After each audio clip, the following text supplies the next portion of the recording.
Yo, what's going on? Another start breakdown. Start number 3. This was from June 13th at Gateway. Shout out Frontier League Journal for the sponsor. So we're going to break this down. We'll just go ahead and go the full inning without showing you the 7th inning, because the 7th inning there wasn't really much going on. So obviously always start my day with a prayer. Thank the big man upstairs. This journey's been freaking crazy, and it's even getting crazier now that your boy is facing another obstacle that I will soon talk about publicly, but not at this moment. For me, starts on the road, I find are more fun. I don't know. I've always kind of been like this, but these are the starts for me that really kind of fire me up, especially on a thirsty Thursday. And it was a getaway day, so after this, it was a long bus ride. So first batter of the game, establishing strike zone early, trying to get a feel for the umpire's trying to get a feel for me, so on and so forth. This is a conversation that I had the other day with somebody in terms of like the starting pitching dynamic and the whole thing, as we posit here, the whole thing behind, you're going to face the lineup multiple times. So like, can you get through the first time through the lineup, showing maybe fastball, changeup, and then second time through the lineup, fastball, changeup, slider, fastball, changeup, cutter, like whatever it is. And for me, like what my experience has taught me is that it doesn't matter if you preserve like all of these pitches to then kind of be better equipped to face the lineup 2, 3, 4 times if you're already out of the game. So that's kind of like a direct correlation to kind of how you see me attack. And I pride myself on, not only the ability to throw multiple just pitches for strikes and in multiple counts, but to locate multiple pitches. And that's a look. So you see here the 0-0 fastball to start the game. Inside elevated, another one that's more so arm side elevated that he's not even going to budge on. So then we throw that cutter. I think this was the cutter off that same tunnel. We got a little Johnny here going with the broadcast, but now out of the hand. And again, a leadoff job is what, see pitches and go back to the dugout and give the guys the report. But I love this sequence here. 1-1, just go right to it, man. This is going to be my bread and butter. And I think I've spent too many times in my career where I've been in that big picture mindset as a starter, like, oh, I can't throw this, and this because I got to face the lineup and I need weapons further down the road. Like if your pitches are good enough and you execute those particular pitches, it's still hard to hit. Just because he sees it 8, 9, 10 times maybe gives him a better likelihood of hitting it. But still, it's pitch execution. So then we sequence the elevated heater, the 1-0 elevated heater, 0-1 elevated heater to the 1-1 cutter, and then the 1-2 slider, which I like. I talked about that in the last video. And then this pitch for me is really frustrating. You're going to see this commonality throughout this whole entire video and probably the whole season. This is what I do bad. This is what I need to work on, obviously. And I've self-identified, this particular aspect in my game is like when I really put emphasis on making a good pitch and I get really excited and amped up to make a good pitch, that I try to internally do more and probably even externally like do more from a physical standpoint, right? And I don't execute the 1-2 heater elevated. So then we go 2-2 and baseball, right? You hang a slider and get a strikeout. So I'm okay with that pitch. 0-0, we're attacking early. You're going to see this throughout the game too. These guys are aggressive early.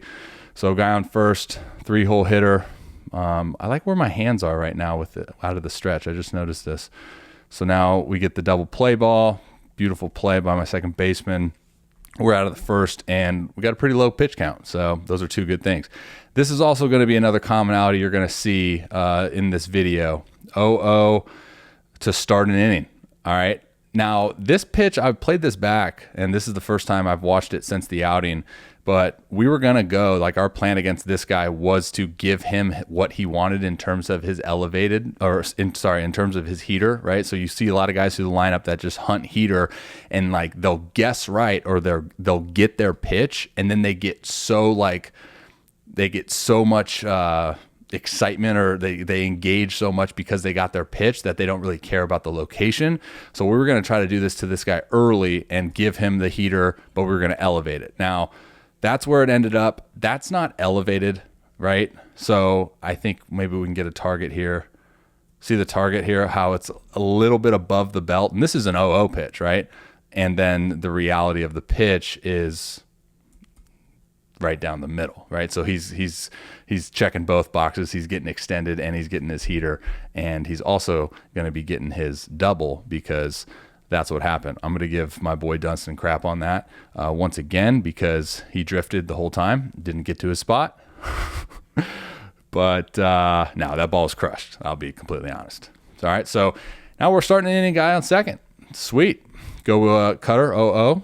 And this is why I like having a cutter, to tunnel off like, oh, that's hard out of the hand. That's a fastball. No, it's not. And then we go slider, and we keep the guy at third. So how about that, right? Like the baseball is fun. You throw 3 pitches, and you have 2 outs, guy on third. Pretty crazy. So kind of reading off the lineup early, they're aggressive, right? So he even swings at the first pitch. That could have potentially been a 4-pitch inning, but instead of that, it's a 5-pitch inning. So we started off with a leadoff double, and we end up throwing 5 pitches, and we get out of it. So that's great. It's about identifying this, dynamic of each team, right? So a lot of guys, you can kind of identify just based off of how they approach their ABs. Like, do they like to get comfortable in counts? Can they get deep into counts and still, feel confident enough to put the ball in play? Are they in fear of missing the ball? Are they in fear of striking out? And those are going to be the guys that are going to engage early in the counts, right? And take it as a credit for pitchers too. Like if you have stuff, the hitters are probably less likely to want to get deep into counts with you. Okay, threw a curveball there. Hey, you got the call. I don't think that was a strike, but we'll ride. And then I like this sequence on this 1-2. The 1-2, the 1-1 was the curveball, I think, and then we went 1-2 cutter, a little bit middle arm side ish there, which is a fastball tunnel, and then there it is again. This is really frustrating for me to play this back, okay? Because if you've been following, is that a bird that comes through the middle of the screen? You see that? Look at, they almost match. Whoa! You see this? What was that? I don't know, but I want to know. And no one ever talked about that. That's good focus. What was I saying? Oh, yeah. So if you guys have been following me for a while, through, pitch data analytics and my personal metrics and stuff like that, I'm a guy that gets a good amount of vertical break on the fastball. So I'm going to tailor my repertoire towards, the data stuff. And I get, there's obviously fine lines everywhere within that approach, but I want this fastball up. Okay, so I'm looking face mask here with my boy Carl behind the dish, and this is another one of those occasions where it's like, hey, 2 strikes, let's get a punchy, dude. Let's do more. Oh yeah, let's do more, because that always helps. That always goes good for you. And then let's just go ahead and miss down, right? So, in reality, not a terrible pitch down and away, but it's like, come on, execute a pitch. Hey, let's try to do it again. Oh, let's not. All right, so now we're 3-2. And it's like, gosh, man, I was sequencing good. Things were feeling good. And now I'm just like, why am I 3-2?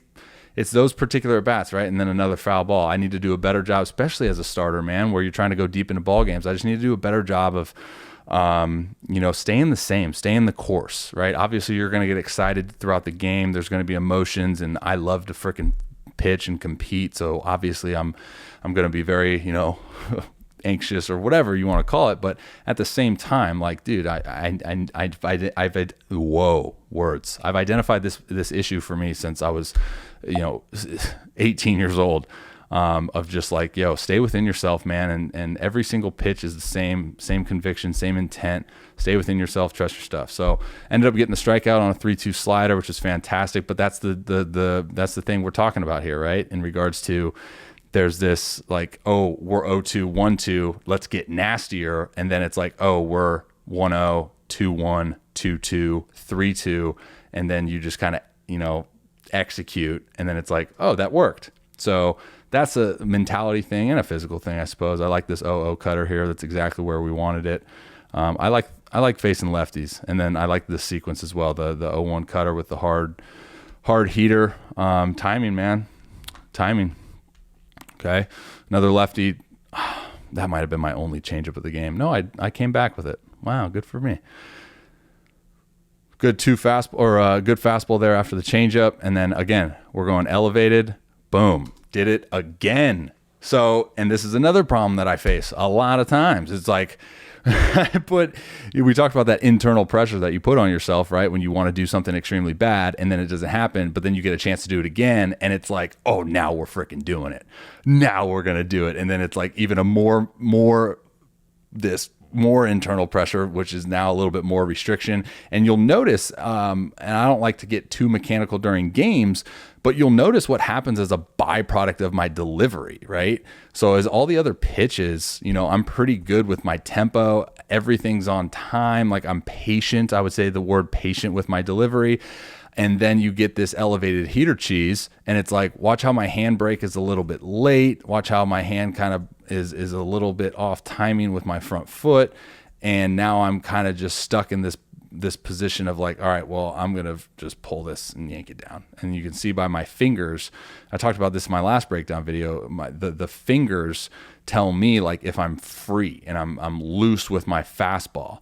If I'm finishing like this, it's more of a shot put-ish thing, right? With a little bit more restriction of like, don't not execute this pitch, right? And you get in that passive mindset and things like this happen.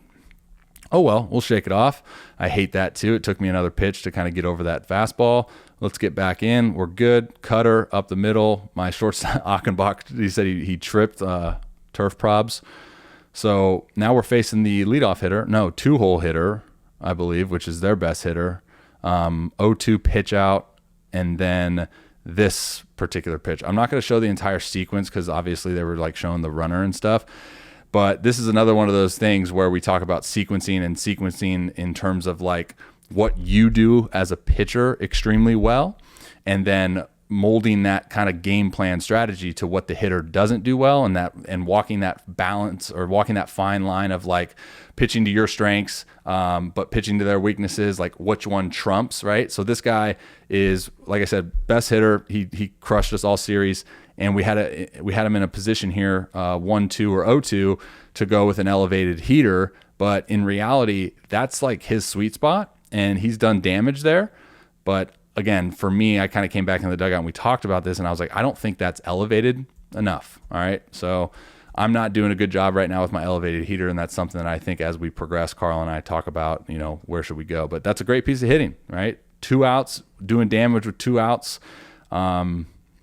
Frustrating as a pitcher, obviously, because you get 2 outs and you got to have that shutdown mentality.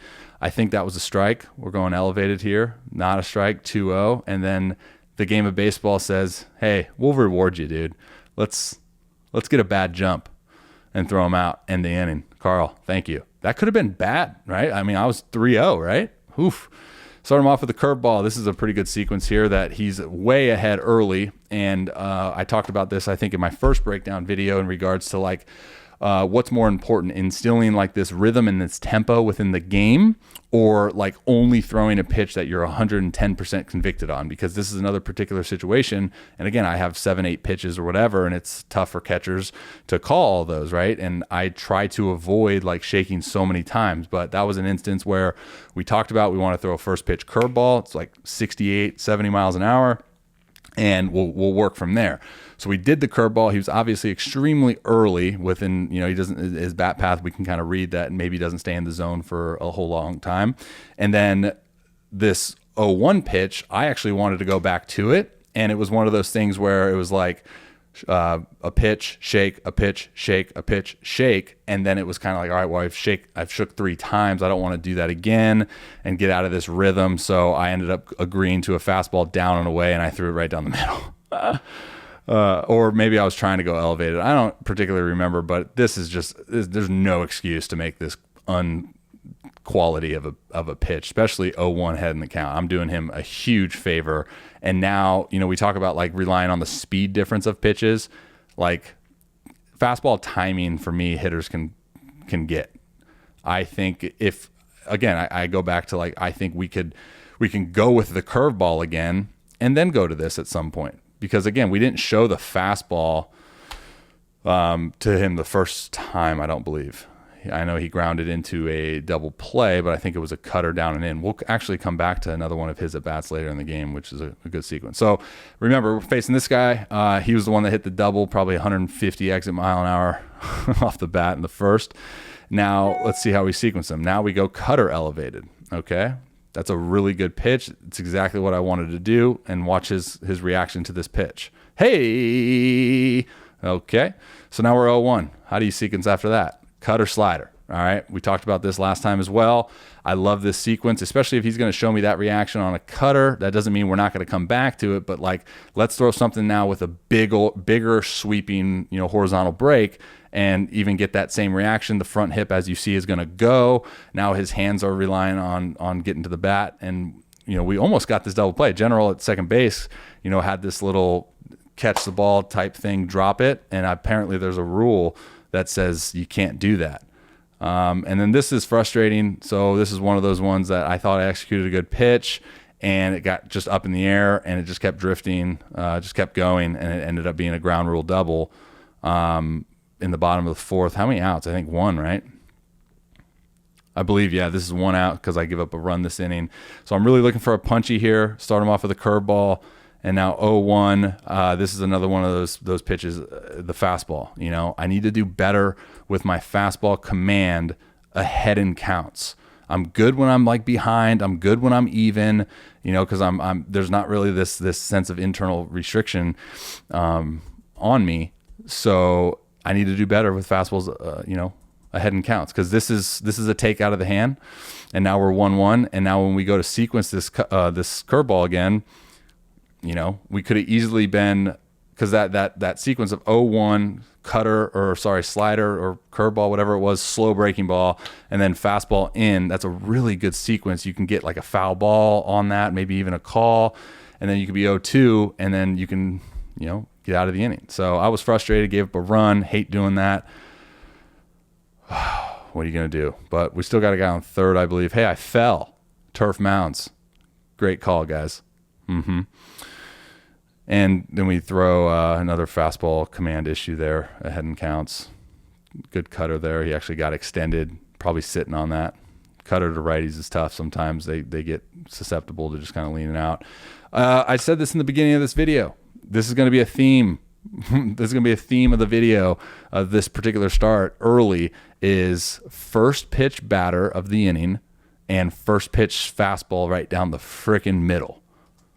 What am I going to learn?